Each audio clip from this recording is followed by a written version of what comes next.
அனைவருக்கும் என்னுடைய அன்பு குபேர வணக்கங்கள். அத்ரிபுத்திர மகாதேஜ தத்தாத்திரேய மகாமுனிகி தஸ்ஸ்மரண மாத்திரேன சர்வ பாபிகி பிரமுட்சியதே. அஞ்சனாகர்ப சம்பூதம் குமாரம் பிரம்மச்சாரிணம் துஷ்டகிரக விநாசி அனுமந்தம் உபாஸ்மகி. ஓம் ஐம் கௌரி ஐம் கௌரி ஐம் கௌரி பரமேஸ்வரி ஐம் ஸ்வஹா.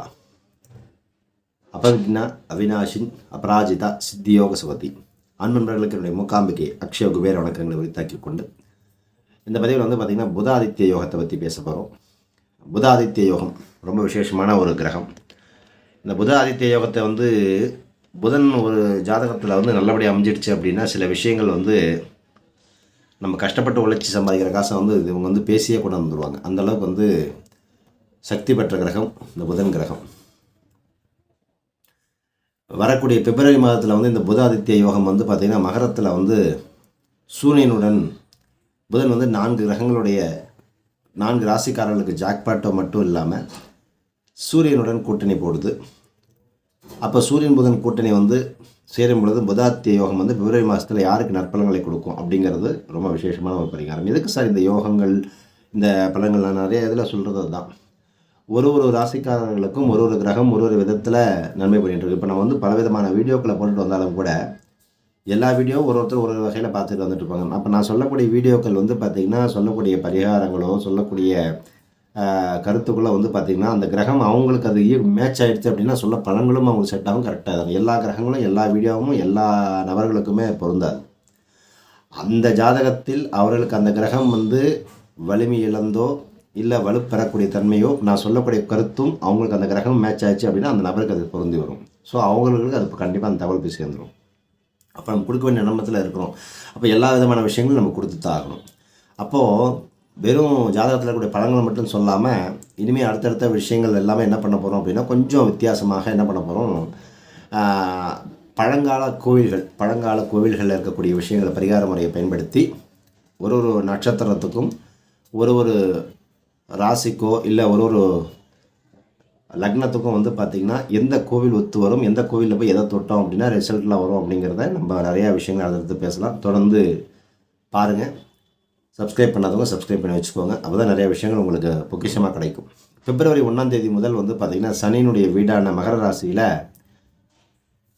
சூரிய பகவான் புதன் கூட்டணி சேரப்போகுது. இந்த புதாதித்ய யோகத்தால் சில ராசிகளுக்கு அதிர்ஷ்டம் தேடி வரும். பிப்ரவரி மாதம் முதல் அதிர்ஷ்டத்தை அனுபவிக்கக்கூடிய ராசிகள் யாருங்கிறதுன்னு சொல்கிறேன். முதல்ல பார்த்திங்கன்னா மேஷம். இந்த மேஷராசிக்காரர்கள் பார்த்திங்கன்னா 10ஆம் வீடான தொழில் ஸ்தானத்தில் புதன் சூரியனுடன் இணைந்து சஞ்சரிப்பது நன்மையை தரக்கூடியது. தொழில் ஸ்தானத்தில் பார்த்திங்கன்னா கண்டிப்பாக உங்களுக்கு புத ஆதித்ய யோகம் உருவாகுது. இந்த காரணமாக பார்த்திங்கன்னா வேலைக்கான அந்த முயற்சி செய்பவர்களுக்கு எல்லாம் பார்த்திங்கன்னா நல்ல பலன் கிடைக்கும். சம்பள உயர்வு அதிகரிக்கும். பண வருமானம் திருப்தி தரக்கூடிய ஒரு அமைப்பு. வீட்டில் ஆடம்பர பொருள் சேர்க்கை எல்லாம் கிடைக்கப் போகுது. பெண்களுக்கு ஆடை ஆபரணம் சம்மந்தப்பட்ட விஷயங்கள் வாங்குவதற்கெல்லாம் ஏற்றமான ஒரு காலகட்டம். நிதி நிலைமை உயரக்கூடிய ஒரு காலகட்டம். பொருளாதார நிலை கண்டிப்பாக இவர்களுக்கு மேஷராசிக்காரர்களுக்கு நன்மையை கொடுக்கக்கூடிய ஒரு அமைப்பு. அதற்கு அடுத்ததாக பார்த்திங்கன்னா பிப்ரவரி மாதத்துலேருந்து அடுத்த ராசியாக வரக்கூடிய ராசி ரிஷபராசி. ரிஷபம் பார்த்திங்கன்னா புதன் உங்களுக்கு ராசிக்கு 2 மற்றும் 5 இந்த வீடுகளுக்கு சொந்தமாக வருவார். இந்த ரிஷபத்துக்கு பார்த்திங்கன்னா புதன் 9ஆம் இடத்துல சஞ்சரிக்கக்கூடிய ஒரு காலகட்டம் என்ன பண்ணோம் அப்படின்னா அந்த வருமானத்தை அதிகப்படுத்தக்கூடிய ஒரு அமைப்பு. பணியிடங்களில் வேலை பார்க்குறவங்களுக்கெல்லாம் அந்த ப்ரொமோஷன் கொடுக்கக்கூடிய ஒரு அமைப்பு. வேலை தேடி கொண்டு இருப்பவர்களுக்கெல்லாம் இன்டர்வியூவில் நல்ல சக்ஸஸ் பண்ணி கொடுக்கக்கூடிய ஒரு அமைப்பு. அதே மாதிரி பார்த்திங்கன்னா கல்யாணமானவங்களுக்கு அந்த மேட்ச் பேர் அந்த அந்யோன்யம் தாம்பத்தியம் சம்மந்தப்பட்ட விஷயங்கள் எல்லாமே பார்த்திங்கன்னா உங்களுக்கு புதன் நல்லா இணக்கம் பண்ணி கொடுப்பாரு. பிள்ளைகளுக்கு நன்மைகள் கிடைக்கக்கூடிய ஒரு காலகட்டமாக இருக்குது. அது மட்டும் இல்லாமல் படிக்கும் பிள்ளைகளுக்கு நன்றாக படித்து பட்டம் பெறக்கூடிய ஒரு அமைப்பு. நல்லா படிக்கிற எல்லா விஷயமும் மைண்டில் ஸ்டோர் ஆகக்கூடிய ஒரு காலகட்டம். தந்தையினுடைய உடல்நலம் மட்டும் கவனத்தை செலுத்துங்கள் ரிஷபராசிக்காரர்கள். அதற்கு அடுத்த வரக்கூடிய ராசி பார்த்திங்கன்னா கடகராசி. கடகத்தை எடுத்திங்க அப்படின்னா உங்கள் ராசிக்கு 7ஆவது இடத்துல பார்த்திங்கன்னா சூரியனுடைய புதன் கூட்டணி சேர்ந்து புத ஆதித்ய யோகத்தை ஏற்படுத்தி கொடுக்கும்.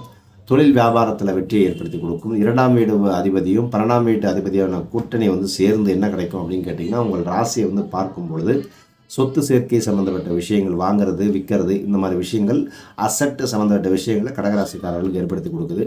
பணம் பல வழிகளில் உங்களுக்கு வருவதற்குள்ள அமைப்பை இந்த கடகராசிக்காரர்களுக்கு ஏற்படுத்தி கொடுக்கும். அதுக்கடுத்தா பார்த்திங்கன்னா மகரத்தை பொறுத்த வரைக்கும் என்ன அப்படின்னு கேட்டிங்கன்னா உங்களுக்கு ஜென்ம ராசியில் சூரியனுடன் கூட்டணி சேரும் பொழுது என்ன ஆகும் அப்படின்னு கேட்டிங்கன்னா உங்களுக்கு சூரியனும் புதனும் சேரும் பொழுது இந்த வியாபாரிகளுக்கு பிஸ்னஸ் பண்ணுறவங்களுக்கு எல்லாருக்குமே பார்த்திங்கன்னா ஒரு நல்ல வருமான அமைப்பை ஏற்படுத்தி கொடுப்போம். அதே மாதிரி அதே பெண்களுக்கு எடுத்திங்க அப்படின்னு கேட்டிங்கன்னா ஒர்க் பண்ணுறவங்களுக்கு எல்லாருமே இந்த வருமானத்துக்காக, இந்த ப்ரமோஷனுக்காக அடுத்த கட்ட லெவலுக்கு வெயிட் பண்ணிட்டு இருக்கிறவங்க, எக்ஸாம் எழுதி வெயிட் பண்ணவங்க எல்லாருக்குமே வந்து பார்த்திங்கன்னா இவங்களுக்கெல்லாம் நல்ல மாற்றத்தை கொடுக்கும்.